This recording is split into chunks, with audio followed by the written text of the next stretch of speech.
Magandang hapon mga kahuan. Ito ang resulta ng 5 p.m. draw, July 25, 2024, para sa 2D at 3D Lotto.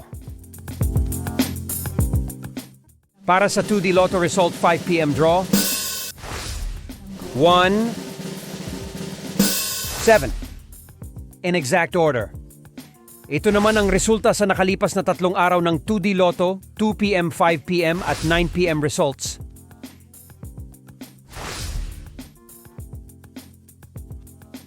Para naman sa 3D Lotto 5 p.m. draw, 0, 6,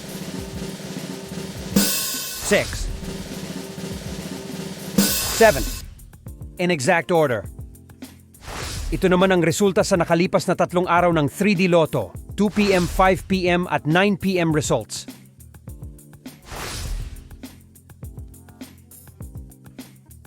Paano kunin ang inyong napanalunang premyo sa Lotto? Isulat ang iyong pangalan at lagdaan ang likod ng iyong mga nanalong tiket bago kunin ang iyong premyo.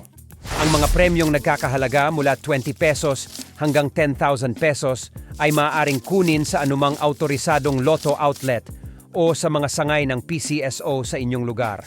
Ang mga premyong mula 10,001 pesos hanggang 300,000 pesos ay maaaring kunin sa mga sangay ng PCSO sa inyong lugar o sa PCSO Main Office, 2nd floor, Sun Plaza Building, 1507 Shaw Boulevard, Kanto, Princeton Street, Mandaluyong City, 1552.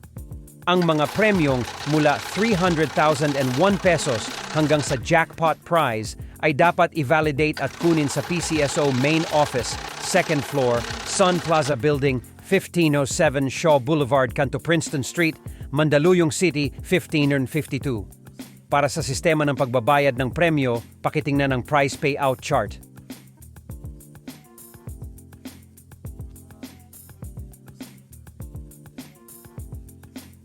Para sa araw-araw na update sa resulta ng PCSO Lotto Games, mag-subscribe sa ating channel at huwag kalimutan i-click ang notification bell.